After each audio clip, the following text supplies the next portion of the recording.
Waalaikumsalam warahmatullahi wabarakatuh. Selamat siang teman-teman semuanya. Siang. Apa kabar hari ini? Baik. Alhamdulillah ya, semoga dalam keadaan sehat selalu. Dan di sini Bibi mau tes semangatnya dulu biar nggak ngantuk saat mendengarkan kami presentasi. Nah, di sini Nopi punya jargon. Kalau Nopi bilang pendidikan itu, kalian jawab pendidikan itu, kalian bisa jawab kunci peradaban ya. Bisa kita coba. Pendidikan itu kunci peradaban.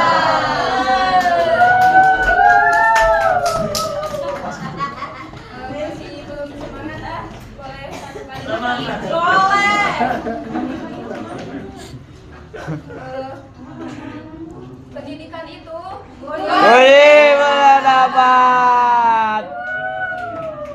sangat luar biasa. Piu piu.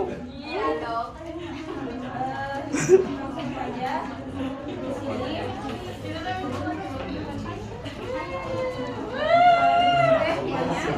Betul ya, pendidikan itu adalah kunci suatu peradaban. Nah, namun ada yang tahu nggak di sini kunci di sini itu apa? Astagfirullah. Nggak tahu ya. Tahu ah. Apa? Jalan meureun. Pintu meureun. Kunci. Kunci di sini tuh bukan kunci pintu atau kunci mobil dan sebagainya ya. Kot. Kunci di sini adalah kunci Gitar. kunci dalam pengembangan diri untuk masa depan yang lebih baik dan kemajuan masyarakat. Namun di sini ada satu hal yang paling penting dan paling rapuh di tengah arus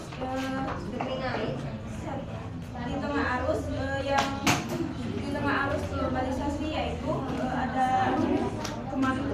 ada moralitas. Nah, ini kurangnya moralitas. Terus beberapa tahun ke belakang ada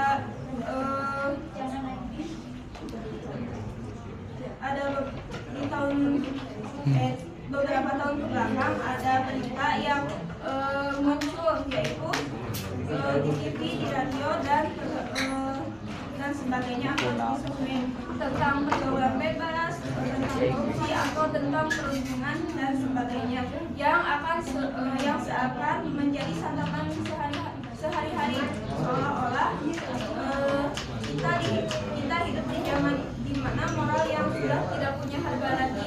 Nah, kami dari kelompok 3 akan mempresentasikan hakikat pendidikan tauhid sebagai solusi krisis moral di era globalisasi. Langsung saja kepada pendahuluan. Ada konsep tauhid sebagai keyakinan pada dasar dalam Islam yang menjadi kenyataan menyatakan keesaan Allah sebagai Tuhan satu-satunya. Nah, Tuhan yang berhak disembah, menciptakan, memelihara dan mengatur segala sesuatu. Nah, pendidikan tauhid yaitu suatu proses pemahaman nilai-nilai tauhid kepada individu, terutama anak-anak sejak usia dini. Nah, agar mereka memahami, meyakini dan mengamalkan ajaran Islam dengan benar yang berlandaskan keesaan Allah. Langsung saja pemateri selanjutnya akan disampaikan oleh Teh Rahmatia. Ya, terima kasih kepada moderator. Selanjutnya saya akan menjelaskan tentang posisi tauhid dalam pendidikan Islam. Tauhid memegang posisi sentral dan fundamental dalam pendidikan Islam. Ia bukan hanya salah satu cabang ilmu agama, tetapi juga merupakan sebagai dasar dan landasan utama bagi seluruh ajaran Islam termasuk dalam dunia pendidikan. Tauhid yang berarti mengesahkan Allah menjadi titik awal dan tujuan dari seluruh proses pendidikan dalam Islam. Ada beberapa poin penting mengenai posisi tauhid dalam pendidikan Islam. Yang paling pertama, sebagai dasar keimanan. yaitu tauhid adalah dasar keimanan seorang muslim yang meyakini keesaan Allah dan kebenaran ajaran Rasul-Nya. Yang kedua, sebagai pilar pendidikan Islam. Tauhid menjadi pilar utama dalam pendidikan Islam, membentuk karakter dan perilaku siswa sesuai dengan ajaran Islam. Yang ketiga, sebagai landasan kurikulum. Tauhid menjadi dasar dalam penyusunan kurikulum pendidikan Islam, mengintegrasikan nilai-nilai ketuhanan, alam semesta, dan juga kemanusiaan. Yang keempat, sebagai tujuan dari pendidikan. Tujuan pendidikan Islam adalah membentuk manusia yang bertauhid, berakhlak mulia, dan bermanfaat bagi diri sendiri dan juga masyarakat. Dan yang terakhir, pendidikan berkelanjutan. Tauhid menjadi landasan pendidikan sepanjang hayat, membimbing manusia untuk selalu mendekatkan diri kepada Allah dalam setiap aspek kehidupan. Dengan demikian, pendidikan Islam yang berlandaskan tauhid akan menghasilkan individu yang memiliki keimanan yang kuat, akhlak yang mulia, dan kontribusi positif bagi masyarakat. Ilmu tauhid merupakan ilmu yang kedudukannya sangat tinggi. Tauhid merupakan kewajiban umat Islam yang paling dasar, karena syarat untuk menjadi umat Islam adalah dengan mengucapkan dua kalimat syahadat, yaitu asyhadu alla ilaha illallah wa asyhadu anna muhammadar rasulullah. Kalimat ini merupakan bukti yang pertama kali menunjukkan bahwa sebagai umat Islam kita harus mengakui bahwa Allah itu esa karena dapat dipahami, yang artinya yaitu aku bersaksi bahwa tidak ada Tuhan melainkan Allah, dan aku bersaksi bahwa Nabi Muhammad adalah utusan Allah.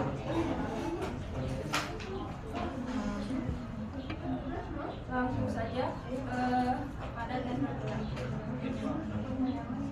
Ya, di sini aku mau menjelaskan mengenai kondisi degradasi moral.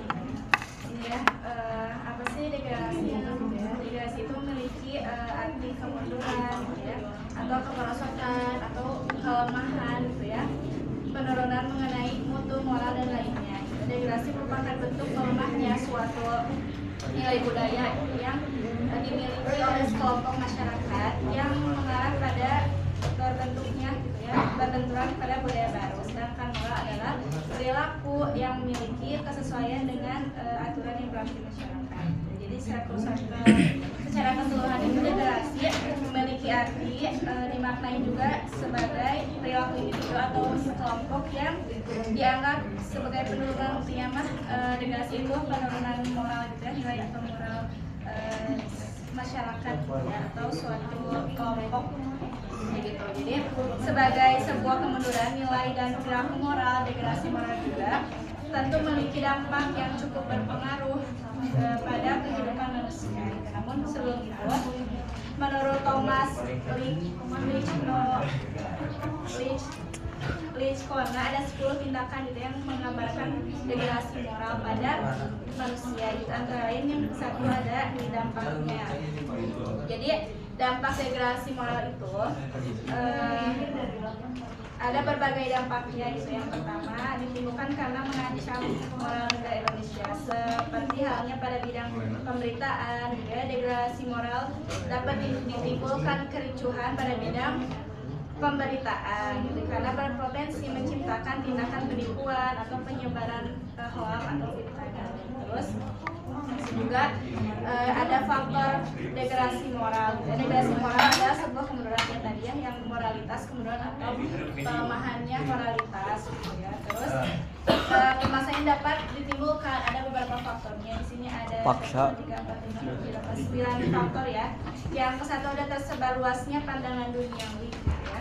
Duniawi tanpa spiritualitas, dan ini mah agamanya kurang, gitu. Jadi hanya tersebarnya pandangannya hanya dunia saja. Dan yang kedua ada kesuksesan lebih diukur pada materi dan menyampingkan moralitas, gitu. Hedonisme, gitu ya. Terus yang ketiga ada kelonggaran moralitas karena pengaruh budaya barat. Ini yang pernah aku bahas, gitu ya, yang minggu kemarin. Budaya barat itu sangat ya, berpotensi untuk apa ya, pemunduran, gitu ya, pemunduran moral masyarakat.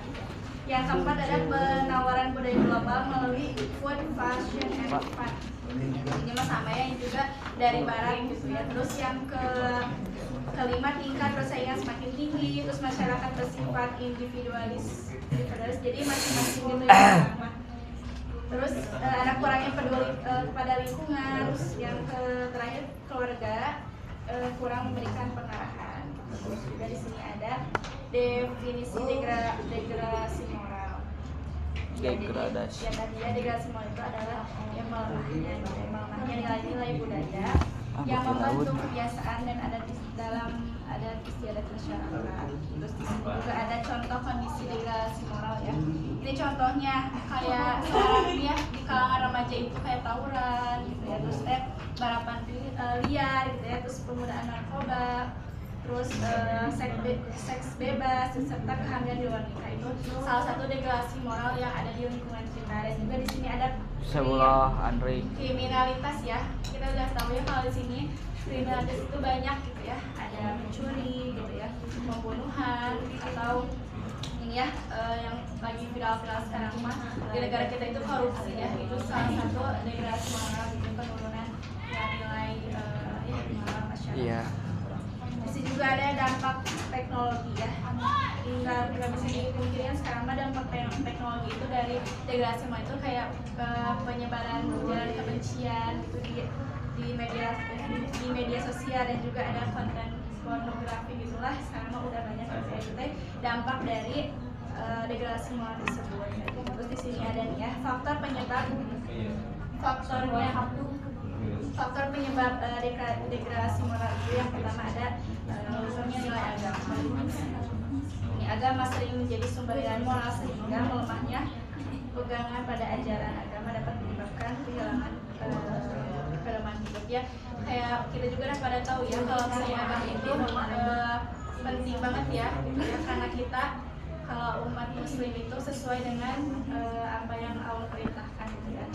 Dan ini faktornya karena tentunya nilai agama. Jadi degradasi moral itu ya ini itu salah satunya untuk nilai agama atau kayak gak dipakai gitu ya syariat-syariatnya gitu ya untuk kehidupan dunia. Terus yang kedua ada kemiskinan. Kondisi ekonomi yang sulit dapat mendorong seorang untuk melakukan tindakan yang tidak bermoral demi kelangsungan hidup. Tapi pada faktanya gitu ya, sekarang mah yang udah kaya juga malahan mah gitu ya, kayak pejabat-pejabat yang udah kaya juga malahan mah korupsi gitu ya, sama aja gitu ya. Terus yang ketiga ada globalisasi ya, yang pengaruh budaya asing itu untuk melalui globalisasi dapat membawa nilai-nilai negatif seperti hedonisme, kemewahan atau dan juga konsumerisme atau konsumtif. Yang keempat ada pengembangan teknologi. Kemudahan akses internet membuat anak-anak dan remaja terpapar konten pornografi dan hal-hal negatif lainnya, serta memicu perilaku seperti perundungan siber gitu. Ini mah banyak ya, kita juga nggak bisa dipungkirin gitu ya, kan faktanya emang benar-benar ada gitu ya, karena sekarang akses media itu bisa diakses sama anak-anak juga gitu. Jadi kayak nggak dibatasi gitu loh dalam usia juga gitu. Jadi kalau misalnya ya ini mas sebagai pembelajaran juga ya buat nanti kita sebagai ibu, kalau misalnya ya karena sekarang mah bebas gitu ya, jadi searching apa juga pasti bisa dikasih muncul gitu ya. Itu juga dampaknya juga, dampak degradasi moral tersebut. Dan juga ini ada lingkungan keluarga dan sekolah. Para orang tua dan institusi pendidikan yang kurang dalam menanamkan pendidikan sejak dini dapat memperburuk kondisi degradasi moral. Ini tugas kita ya, tugas kita sebagai guru gitu ya, atau sebagai calon ibu gitu ya. Untuk apa? Untuk menanamkan nilai-nilai moral gitu ke anak-anak kita agar tidak terjerumus ke hal-hal yang tidak baik. Terus di sini ada dampak gitu ya. Ada dampaknya juga gitu, degradasi moral ada dampak juga. Yang satu ada kerusakan budaya gitu ya. Ini kerusakan budaya itu terjadi kemunduran dalam nilai budaya gitu, sifat dan sikap yang menjadi ciri khas suatu masyarakat gitu. Kalau di sini mah di Indonesia mah mungkin yang udah hilang itu karena pengaruh barat nih, jadi kayak di Indonesia jadi kebarat-baratan kayak gitu. Itu contohnya gitu, dampak degradasi moral. Terus yang kedua ada ancaman keutuhan bangsa. Perilaku yang mengancam persatuan dan kesatuan bangsa karena lemahnya moral dapat membahayakan masa depan generasi. Yang ketiga ada krisis karakter. Terjadi penurunan karakter dan kesadaran generasi muda dalam menjalankan kewajibannya sebagai anggota masyarakat yang kayak gimana krisis SDM aja. Krisis gitu aja.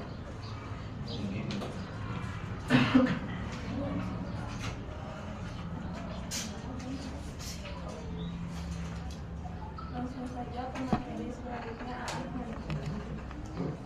Oke. Yang berikutnya ada faktor penyebab lemahnya yaitu pemahaman tauhid. Faktor penyebab lemahnya tauhid dalam PPT itu ada dua. Yang pertama tentang faktor internal yang berarti umat atau individu. Terus yang kedua ada faktor eksternal yaitu tentang di lingkungan. Untuk yang bagian pertama tentang faktor internal itu kebagi ke beberapa bagian. Yang pertama tentang pembelajaran atau pendidikan akidah yang dangkal atau seremonial.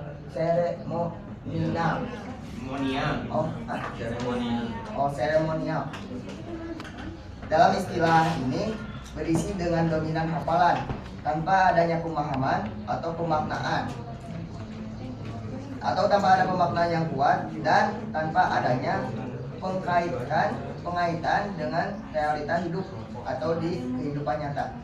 Ada di dalam surat Muhammad ayat 24. Baca.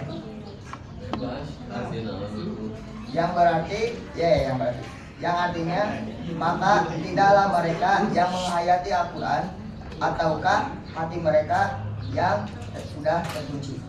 Terus ada juga di dalam surat Shad ayat 29 yang artinya kitab Al-Quran yang kami turunkan kepadamu penuh bermakna ayatnya. Mereka menghayati ayat-ayatnya dan agar orang-orang yang berakal sehat dapat pelajaran atau dapat memahami setiap ayat-ayat yang dilengkapkan. Terus yang bagian kedua ada tentang minimnya keteladanan uswah dalam keluarga atau tokoh pendidikan. Yang mana ini bermaksud dalam meniru kebiasaan Rasulullah dari segi perilaku dan tindakan nyata yang baik secara sengaja maupun tidak sengaja. Ada di dalam Al-Quran surat Al-Ahzab ayat 21 yang artinya yang bunyinya Bismillahirrahmanirrahim.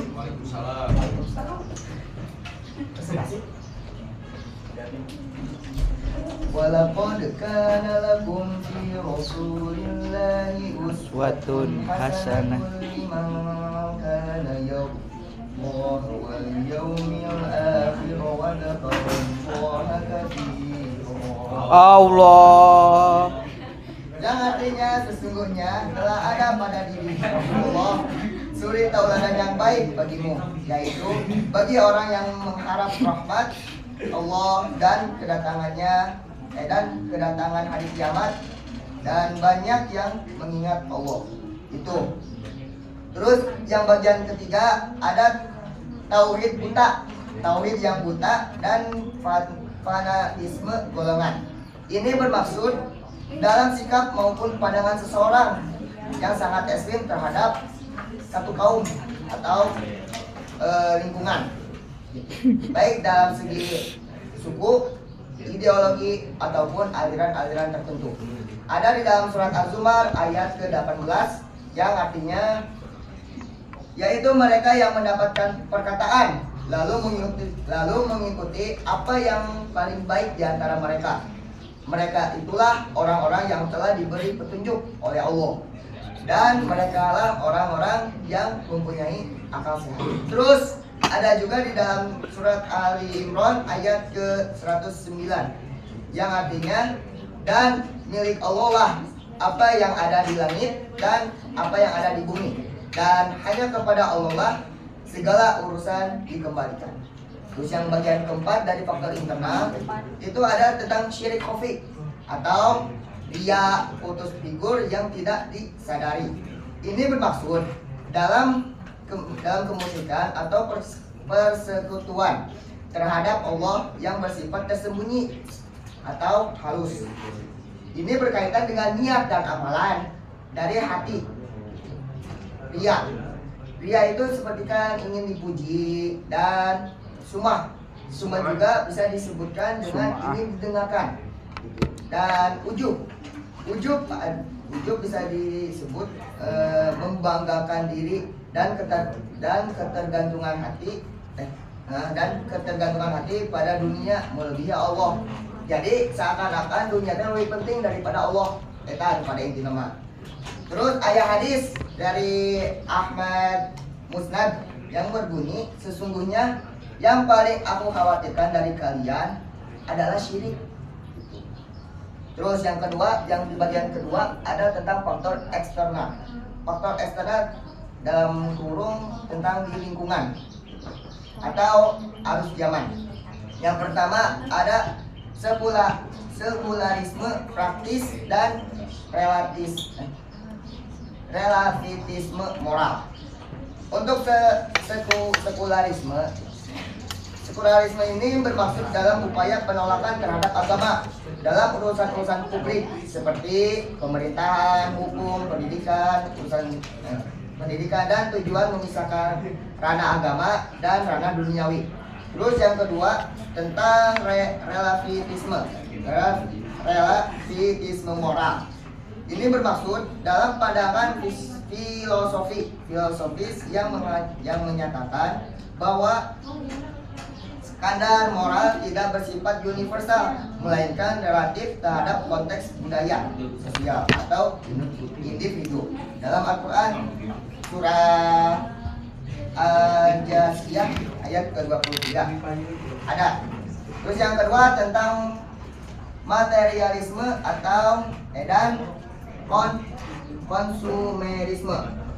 Untuk materialisme dalam pemahaman filosofis yang meyakini bahwa material adalah salah satu realitas yang ada dan segala sesuatu di dunia ini, termasuk kesadaran pikiran dan fenomena lain adalah. Nah, terus yang kedua tentang konsumerisme. Konsumerisme ini adalah gaya hidup materialistik yang berlebihan, di mana lebih mengutamakan keinginan duniawi, status dan gengsi daripada kebutuhan sejati dan prinsip. Ada dalam surat At-Takasur ayat 1. Terus yang ketiga ada tentang misinformasi keagamaan media sosial. Ini lebih ke konteks konten viral yang mengalahkan otoritas ilmu. Ada di dalam surat Al-Fussilat ayat ke-6. Terus yang keempat, sinkretisme atau tahayul. Tahayul. Ini bermaksud mencampuri ibadah dengan praktik-praktik yang tidak mendasar. Gitu. Ada dalam surah Az-Zumar ayat ketiga. Dan yang terakhir, tekanan sosial dan keekonomian. Kebutuhan dasar mendasar yang sering mengalahkan perhatian pada pembinaan akidah bila tidak dibarengi fikih prioritas. Ini ada dalam surah Al-Qasas ayat 77. Sekian.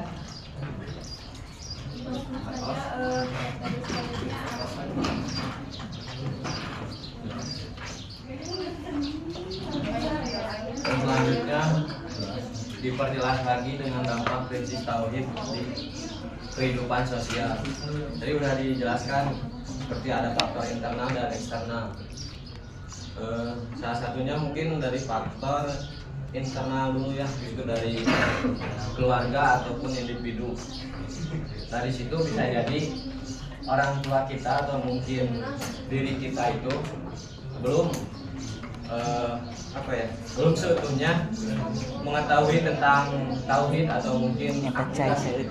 Seperti kalau misalkan zaman dulu ketika guru ngaji zaman dulu mah biasanya juga dijelaskan bahwa ayat-ayat ini tuh tentang apa, dan meskipun pembahasannya di luar tauhid juga dia bakal menjelaskan begitu. Jadi kurangnya mungkin dari kehidupan kita atau mungkin keluarga tentang keilmuan ketauhidan, karena kan pada dasarnya di Islam juga kan awal yang paling dinilai itu ketika kita tauhidnya benar gitu, dan kesana pun bakal benar insya Allah gitu. Karena kan itu tiket atau mungkin kunci dari agama Islam. Terus yang kedua, faktor dari masyarakat atau mungkin lingkungan ini bisa disebut faktor eksternal ya. Nah itu mungkin karena biasanya gitu orang-orang itu suka mengikuti yang viral gitu. Anda. Di tetangga viralnya apa mungkin bisa diikuti gitu, atau mungkin tentang keekonomiannya, atau mungkin tentang politik mungkin bisa gitu. Terus cara bersosialnya kayak gimana gitu. Nah itu tuh tidak didasari dengan pengertian kita tentang ketahuidannya gitu. Kayak misalkan ekonomi, oke dia secara uang tebal gitu, tapi itu mencari si ekonominya tuh kayak gimana prosesnya gitu. Kita juga harus tahu gitu kayak gimana, apakah ini menggantungkan ke Allah atau mungkin menuhankan yang lain gitu, seperti itu. Terus yang ketiga, ini minimnya atau mungkin mandeknya peradaban ilmu dan karya. Ya apa ya, itu balik lagi ke personal gitu, atau mungkin dorongan dari eksternal juga gitu. Ketika kita mempelajari tentang agama atau mungkin ketauhidan, tidak dibarengi dengan guru atau mungkin dengan membaca sumber-sumber yang lain gitu. Mungkin kita juga bakal malas gitu mempelajarinya juga gitu. Jadi saya ukur sabatas saya udah mau kieu. Tapi kan kalau dimaknai atau diperdalam lagi itu lebih bagus gitu. Biar ke kitanya tuh lebih afdal atau lebih mengaitkan kita Gusti Allah gitu. Seperti itu mungkin. Kalau dari semua enggak dilanjut ya. Pada materi selanjutnya Asik. Solusi dan implementasi.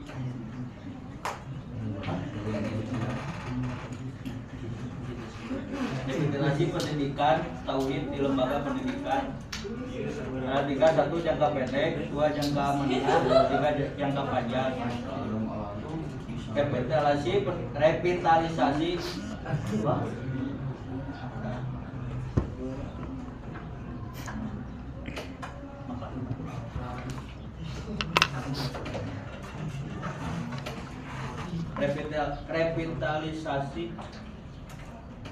revitalisasi pendidikan tauhid perlu dilakukan dengan mengembalikan tauhid sebagai inti dari seluruh proses pendidikan. Lembaga pendidikan tidak hanya menyampaikan tauhid secara kognitif, tetapi juga harus mengintegrasikannya dalam budaya sekolah, pembiasaan ibadah, serta praktik keseharian siswa. Strategi implementasi. 1 jangka pendek, menambah jam pembelajaran tauhid dalam mata pelajaran agama, membiasakan kegiatan rutin keagamaan seperti doa bersama, tadarus, dan sholat duha berjamaah, menyelenggarakan pelatihan guru agar mampu mengajarkan tauhid dengan metode aplikatif. 2 jangka menengah, menyusun kurikulum integratif yang mengaitkan seluruh mata pelajaran dengan nilai ketauhidan, membentuk ekstrakurikuler kajian tauhid, mengadakan kegiatan camp iman dan takwa setiap semester. 3 jangka panjang, melahirkan pendidik yang ahli di dalam pendidik, mendirikan pusat studi tauhid di lembaga pendidikan Islam maupun perguruan tinggi, menjadikan budaya tauhid sebagai identitas lembaga pendidikan. 4 indikator keberhasilan, peserta didik mampu menjelaskan dasar-dasar tauhid secara benar. Peningkatan kedisiplinan ibadah harian di sekolah, terciptanya budaya sekolah berbasis tauhid yang berkesinambungan. Peningkatan peran keluarga dan masyarakat. Keluarga merupakan madrasah pertama bagi anak, sementara masyarakat adalah lingkungan yang memperkuat pembinaan nilai tauhid. Oleh karena itu, kedua elemen ini harus bersinergi dalam menjaga dan memperkuat akidah generasi. Strategi implementasi. 1 jangka pendek. Poin pertama, membiasakan sholat berjamaah di rumah. Kedua, mengadakan pengajian keluarga secara rutin. 3, membentuk kelompok kajian tauhid di tingkat RT atau RW. 2 jangka menengah, Poin pertama, menyelenggarakan program mentoring akidah bagi remaja, membentuk tim dakwah keliling kampung atau desa, menyelenggarakan pelatihan parenting islami. 3, jangka panjang. Poin 1, membentuk masyarakat berbasis tauhid dalam segala aspek kehidupan. Poin 2, mengoptimalkan masjid sebagai pusat peradaban Islam. Poin 3, melahirkan pemimpin masyarakat dengan fondasi tauhid yang kuat. Indikator keberhasilan. Poin 1, anak-anak terbiasa melaksanakan sholat tepat waktu bersama keluarga. Poin 2, remaja aktif mengikuti kegiatan masjid atau kajian keagamaan. 3, masjid berfungsi sebagai pusat kegiatan keagamaan, pendidikan, dan sosial. Langsung saja kepada Anda. Perkembangan teknologi informasi dan media digital menjadi peluang strategi dalam dakwah tauhid.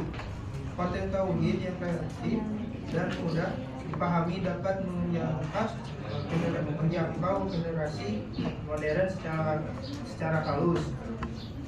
Strategi implementasi jangka pendek, membuat akun dakwah tauhid dalam media sosial, membagikan konten sederhana berupa podcast, poster dan video pendek, membentuk grup WhatsApp, Telegram atau lainnya.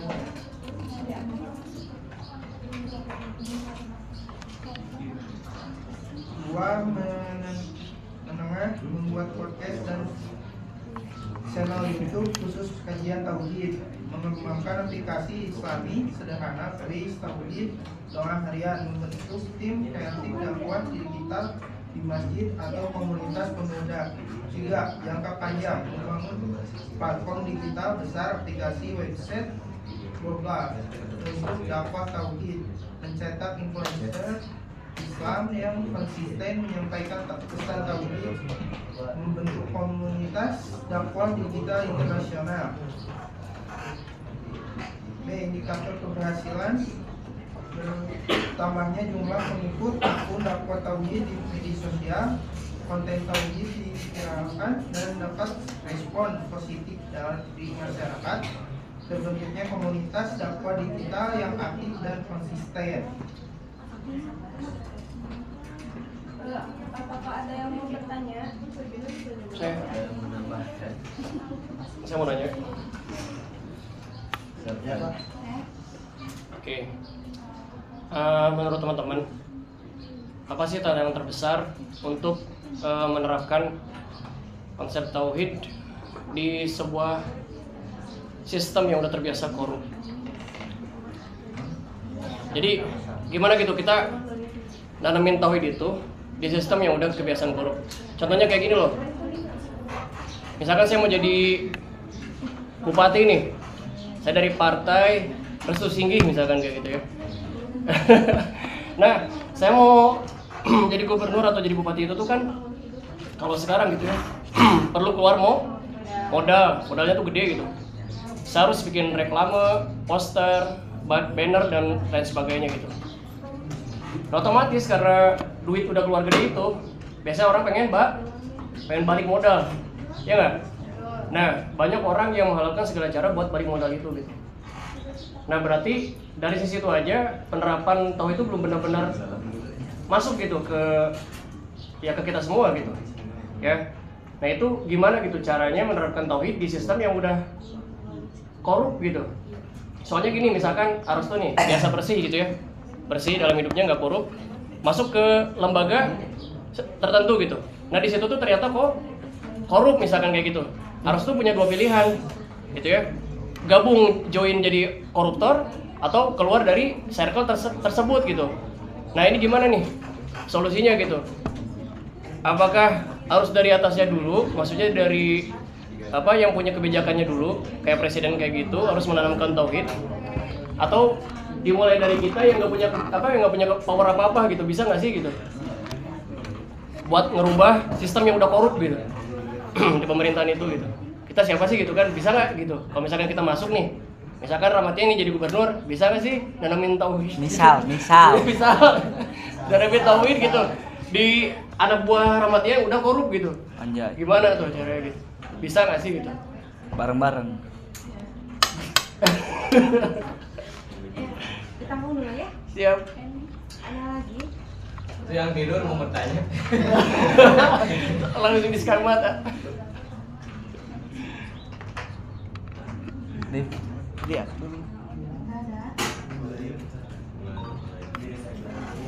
Hah? Ambil.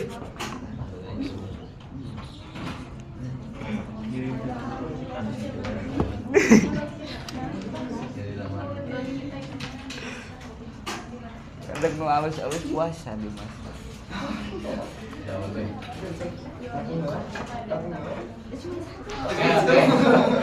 Ini menurut mungkin keseluruhannya mungkin ini baru keimplang atau mungkin ada apa ingatan tersendiri dari Restu yang pernah ngobrol sama teman-teman juga itu kan dari circle komunitas juga ya.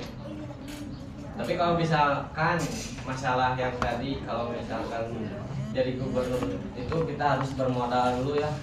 Ya mungkin itu kan udah mengakar ya ke budaya kita tuh sebenarnya. Nah ini cukup sulit juga untuk buat menandingi mungkin ya dalam artian. Tapi Restu pernah baca sirah mungkin ya. Itu dibalikan lagi ke zaman Rasul. Ketika Rasul pengen mengubah sistem di Mekah kayak gimana? Berarti kan ada secara dakwah bisa, tapi dakwah di sini kan masih sembunyi-sembunyi karena kan mensiarkan apa aja yang baik itu kan susah juga sebenarnya mah gitu. Nah ini kan Rasul juga nggak ujuk-ujuk langsung Madinah merdeka kan, ada step by stepnya di situ. Mungkin kita membentuk circle dulu, circle kecil-kecilan dulu mungkin ya, seperti misalkan dakwah ke yang terdekat dulu mungkin kayak gitu, kayak yang di circle keluarga itu mungkinnya karena Islam juga itu datangnya wahyunya ke Rasul ya, Rasul lalu menyebarkan ke keluarganya langsung. Berarti kan dalam artian ini Rasul mengambilnya bahwa kita harus menjelaskan atau mensiarkan ke orang-orang terdekat dulu. Bisa jadi kita membuat circle komunitas. Nah ini komunitas ini mungkin kalau orang-orangnya satu frekuensi atau mungkin mereka akidahnya atau tauhidnya udah benar sama gitu. Ini insya Allah gitu. Kedepannya juga bisa jadi menghapus sistem itu, tapi ini step by stepnya lumayan lama gitu sebenarnya. Nah itu balik lagi ke diri kita, kitanya mau nggak merubah gitu atau mau nggak mensiarkan tentang ini teh gitu. Nah itu kita harus mencari yang satu frekuensi dulu ya, seperti itu yang pertama. Terus yang kedua juga kan balik lagi kenapa Madinah yang ditunjuk gitu waktu di zaman Rasul. Mungkin ya karena apple to apple yang dengan Madinah si Mekah ini, karena kan Madinah juga nggak ujuk-ujuk langsung Madinah kan ada berprosesnya dulu gitu. Ketika pengen menghantam si Mekah ini dengan sistemnya kayak gimana kan, berarti kan ini kan harus berkoloni kan, berarti kan di sini udah banyak yang udah satu frekuensi. Maka kan ketika Madinah udah ada arahan untuk nyerang Mekah atau mengubah sistem Mekah ya udah bisa gitu. Itu balik lagi ke diri, sebenarnya awalnya balik lagi ke diri dulu sebenarnya. Ketika pengen kita mensiarkan dengan yang baik terus dengan kapahnya Islam itu gitu ya pasti ada gitu apanya kegodaan nanti gitu. Bisa jadi kan ke personalnya, bisa jadi ke keluarganya, bahkan kan ketika sosmed aja ketika kita viral dengan mensiarkan hal-hal positif, bahkan ada yang menyerang gitu. Ketika konten ini bagus tapi pandangan orang lain tuh jelek, bahkan berseberangan juga bahkan kan ada yang menjudge langsung gitu kan, oh ini mah sistem kia mah percuma gitu kita. Itu kan karena emang apa ya ujiannya gitu. Ketika diuji dengan kayak gitu, kitanya mau nggak terus maju atau bisa jadi mundur kan, karena kan circle-nya nggak kuat, bisa jadi kayak gitu. Mungkin dari semua kayak gitu kita harus kuat gitu, dengan niat kayak gitunya harus kuat dulu, mencari circle yang baik juga gitu. Mungkin tidak bisa, kita nggak tahu umur mah gitu ya. Yang penting kita udah berproses dulu gitu, karena bisa jadi kan ketika kita membangun circle yang kecil ini, ketika kita mati, terus ini bahkan bisa jadi Madinahnya gitu. Nah ini insya Allah jadi amal jariah banyaknya. Seperti anu ieu teh Abu Bakar Siddiq ketika dia mensiarkan ke orang-orang yang amwalnya itu banyak. Nah itu kan jadi amal jariah sampai sekarang gitu. Bahkan sampai siapa itu teh anu ngawakafkeun Usman. kan sampai sekarang gitu. Nah bisa jadi kita jadi kayak gitu karena kita udah mau berproses gitu. Dan Allah juga pasti ya itu mah kumaha Allah gitu kalau mau merdekanya kayak gimana gitu, tapi kita udah ikut ambil bagian seperti itu kalau restu sendiri gitu. Dan susah oke sih udah mengakar kayak gitu. Tapi mungkin saya juga pernah nemuin kasus kayak Arestu ya. Jadi teman-teman saya yang di yang di pemerintahan mereka kerja. Mereka bikin circle kayak harus jelasin tadi. Jadi ada tiap sepekan sekali itu ada kajian yang membahas tentang tauhid sama sunnah. Walaupun sedikit, cuman mulai banyak nih. Iya. Mungkin prosesnya dari gitu dulu kali ya, kecil-kecilan dulu ya. Ya bahkan kan ternyata kajian sunnah juga pernah diserang nih. Pasti pernah gitu karena itu emang ujiannya gitu ketika kita mau kapah benar ke depannya tuh pasti kiri kanan pasti ada gitu. Kayak gitu maupun itu godaan positif oke gitu masih ada gitu. Tapi ya balik lagi gitu tetap ke personal dan nguatin akidah aja sih sebenarnya. Oke. Enough. Thank you so much. Yang lain teman nih. Yang paling ya Pak, anu tadi ya menjelaskan tadi tentang tauhid yang buta gitu. Naik anu sih. Kalau kan di ayat nabi terus jelas gitu. Untuk mereka yang mendengarkan perkataan lalu mengikuti apa yang paling baik, maka di antara mereka itulah orang-orang yang telah diberi petunjuk. Jadi kalau misalkan teman yang baik punya fokus jauh dia mau di petunjuk gitu Pak. Jadi kan awalnya di posisi petunjuknya, tadi terus dia ayana program meskipun kecil-kecilan, tapi kalamnya banyak gitu. Yang bisa deh Pak begitu. Ya mungkin yang udah progres mah dari sekolah mungkin. Karena kan sekarang sekolah-sekolah dasar atau mungkin tentang sekolah keagamaan udah mulai ada tuh. Iya, kayak Budi Azhari mungkinnya. Nah itu udah bagus sebenarnya mah. Putar ya. Yang kita tinggal mengikutinya sebenarnya mah karena landasan dasarnya tuh udah ngerukut ke sirah atau mungkin ke Al-Qur'an juga udah dipraktekin sama Budi Azhari itu sendiri. Nah itu bisa jadi apa ya kalau model sekolah kalau kita pengen membuka sekolah kayak gitu. Ya kan memang tantangannya gini loh, kalau misalkan anak-anak itu udah bagus nih tauhidnya, generasi kita yang sekarang nih, anak-anak kecil yang sekarang, cuman pas dia masuk pemerintahan, sistemnya masih korup gitu. Nah itu berat itu tuh di situ gitu. Ya itu di zaman Rasul juga pentingnya kita menjaga generasi kan. Nah kenapa Rasul dulu mah Rasul yang menyarankan antum nikah sama ini, antum nikah sama ini. Nah itu karena kan salah satu menjaga generasi sebenarnya supaya tidak apa ya dengan yang tadi mengikuti yang korup, mengikuti ke korup lagi gitu. Nah ini bisa dibatasi dengan kayak gitu. Kalau Restu melihatnya kayak gitu sih kalau di circle mah. Iya. Karena kan jarang kan circle yang seperti Rasul mah kan pasti orang lain tuh menganggapnya Rasul itu mana gitu. Sekarang di zaman sekarang tuh Rasul sebenarnya siapa yang harus diikuti gitu. Tapi kalau Restunya yang udah dapat pengertian tentang Rasul, sebenarnya kalau Rasul itu kalau kita bicara sosok pasti kita bakal berhenti berdakwah karena Rasulnya udah nggak ada. Iya. Tapi kalau misalkan kita melihat Rasul itu gambaran nanti amanah atau mungkin job desk-nya gitu, yang job desk-nya harus diteruskan sama kita, mungkin kita akan terus bersiar berdakwah gitu, nggak bakalan ada matinya gitu.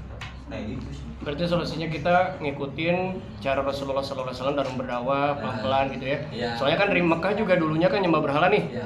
Cuma dengan izin Allah Ta'ala karena sabar terus dakwah akhirnya jadi negeri yang bertauhid gitu kan.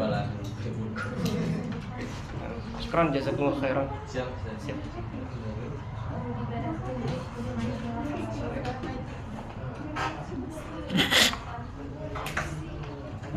Aman sudah.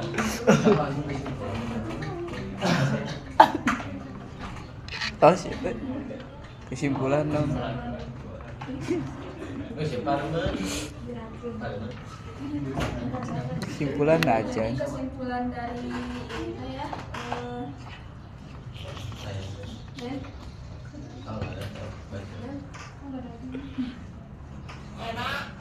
pendidikan tauhid bukanlah teori usang melainkan peta jalan yang paling relevan untuk membentuk generasi ini yang kokoh, berintegrasi dan bermanfaat, mulai dari keluarga, sekolah hingga media digital yang harus menjadi wadah untuk menanamkan keyakinan bahwa kita hidup bukan hanya satu tujuan, tetapi mengabdi pada Allah Subhanahu wa Ta'ala. Dengan begitu, kita tidak akan mudah terombang-ambing oleh godaan dunia. Nah, kesimpulannya seperti itu. Mungkin terima kasih kepada teman-teman semuanya yang telah mendengarkan, telah menyimak presentasi dari kami. Wassalamualaikum warahmatullahi wabarakatuh. Waalaikumsalam. Lanjut kamu Siti.